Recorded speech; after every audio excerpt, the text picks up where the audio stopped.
안녕하세요. 가족이 된당입니다. 지금 이 성남에서 보내신 자켓 굉장히 좀 부드러워요. 가죽 자체가. 그리고 고급진 옷입니다. 명품 가방도 마찬가지지만은 오래됐다고 해서 낡았다고 해서 그거를 막 버리거나 그러지 않습니다. 그리고 일은 이렇게 전국에서 오고 제가 이제 그 개인적인 사정으로 해서 익산에 있는데 기술만 좀 알려지면은 이렇게 일은 계속 오는 거예요. 그리고 이제 주로 가방과 이런 이제 옷들 있잖아요. 자켓만 잘해도 일은 충분히 받습니다. 지금 이 색상에서 탈색도 많이 되고 그래서 지금 블랙으로 복원을 하고 염색을 했습니다. 염색을 했고 이제 약품을 쓰는데 오늘은 좀 유성에 관련된 약품을 좀 설명을 해드리겠습니다. 네, 이제 작업장으로 왔습니다. 안감이 이렇다 보니까요. 안감이 밝은 색 같은 경우에는 염색을 하는 과정에서 굉장히 좀 조심을 해야 됩니다. 직물마다 다르지만은 폴리는 폴리대로 어느 정도 약품이 좀 묻어도 제거가 됩니다. 제거가 되는데 이런 뭐 어떤 그 면 종류 이런 거는 좀 제거하기가 어려워요. 그래서 염색을 할 때 조심도 해야 되고 뭐라고 해야죠? 밖에서 염색을 할 때 안으로 스며들지 않게 하는 것이 중요하다는 것이죠. 그런다고 해서 뭐 요금을 추가로 받거나 그러지는 않습니다. 단지 이제 시간이 좀 더 걸린다는 것이죠. 신경 쓸 부분이 많으니까요. 자, 그러면 옷감에 따라서요. 옷감에 따라서 투명, 투명한 마감을 해서 무리가 없는 제품이 있는가 하면 지금 이건 굉장히 두툼한 재질. 그러니까 이게 초겨울용이에요. 봄, 가을용이 아니고. 그러다 보니까 부드러운데도 두께감이 있고 모공이 확실히 보이는 제품들은 유성으로 해서 동일한 색 블랙으로 해줍니다. 이게 참 어려운 것 같지만은 그 어렵지 않아요. 이제 일을 하다 보면은 요령도 생기고 방식을 아는 것이죠. 그래서 제가 또 이렇게 영상으로 내용도 설명을 드리고 있고요. 어차피 평생 뭐 정년 없이 하는 일 같으면은 물론 뭐 엄청나게 많이 버는 일도 있지만은 이런 기술직도 괜찮은 것 같아요. 기술이나 이런 건 좋아서 하는 겁니다. 요즘에 취미 활동 겁나게들 많이 하시는데 뭐 골프, 뭐 야구, 축구 많이들 하시는데요. 그 좋아서 하는 거예요. 자, 이제 옷을 하나 할 정도. 이건 지금 유성입니다. 유성. 수성과 유성의 차이는 분명히 있어요. 뭐 이제 이번 달부터는 기술 강의도 유성, 유성으로 해서 교육을 합니다. 근데 유성이라는 것은 수성보다는 훨씬 어떻게 보면은 어, 좀,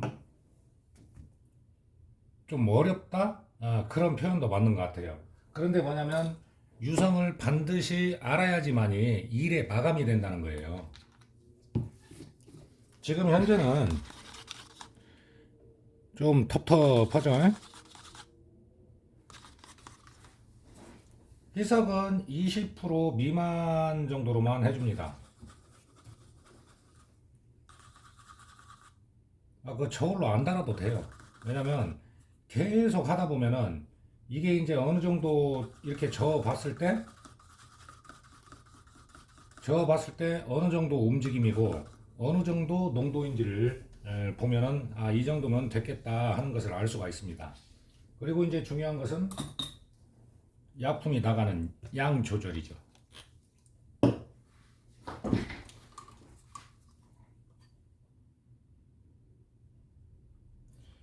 유성 교육만 잘 들어도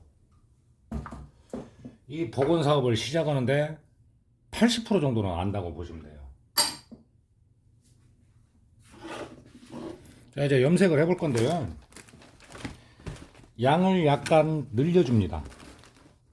평상시에 마감을 하는 것보다 양을 약간 늘려주고 건의 거리를 두고 이제 염색을 하는 거죠.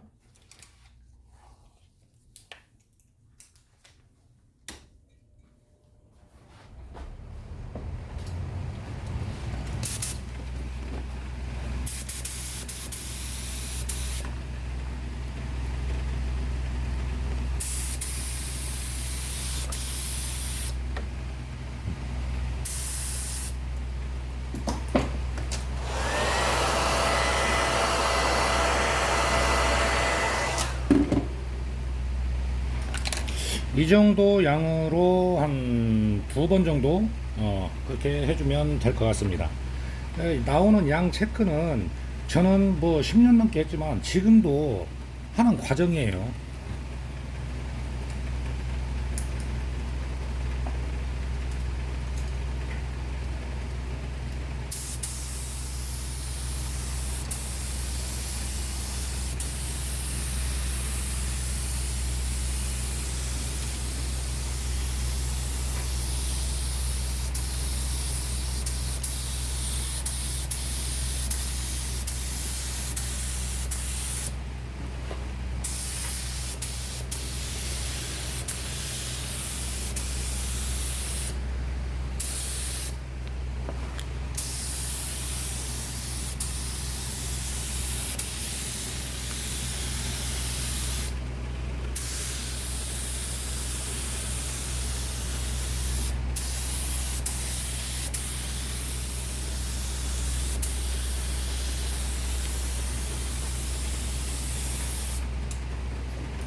블랙으로 잘 마감이 된 것 같은 옷도 이렇게 보면은 광택의 차이, 그리고 더 진한 블랙, 이게 이제 이 차이입니다. 이 차이.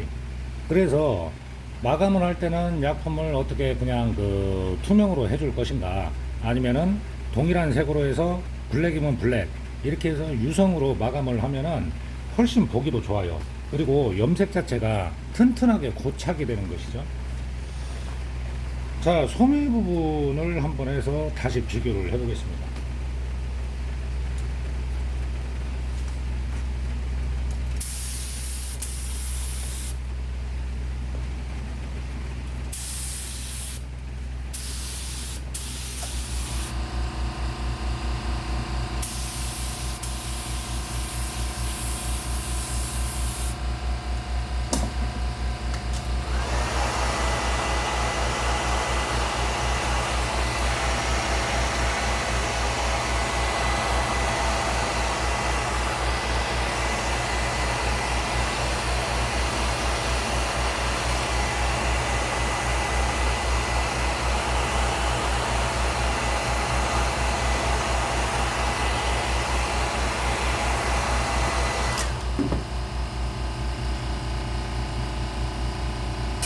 지금 보시면은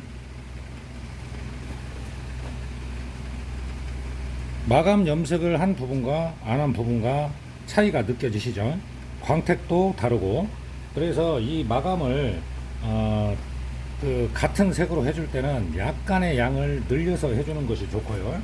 그리고 이제 광택을 어느 정도 맞춰가면서 해야 됩니다. 무작정 막 뿌리는 것이 아니고요.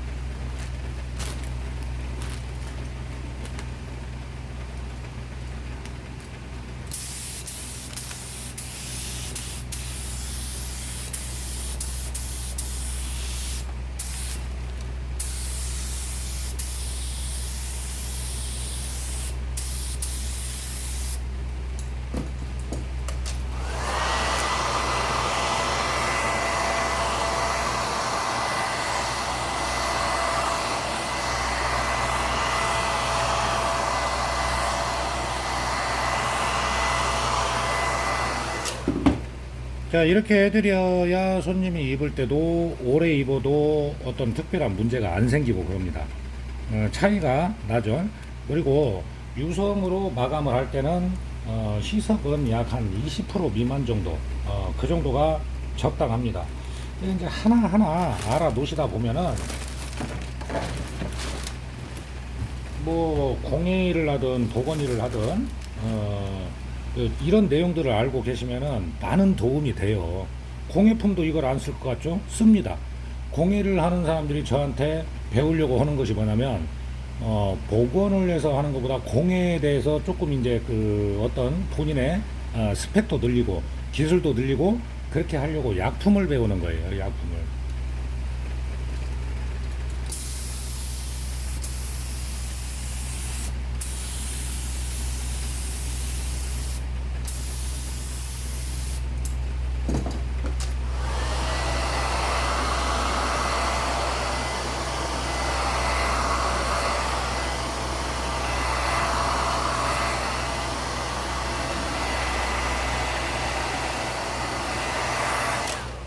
약품에 대해서 많이 알면은요, 일을 받거나 내가 어떤 그 제작을 하거나 이런 걸 할 때요, 막힘이 없다는 것을 알아두시면 좋을 것 같아요.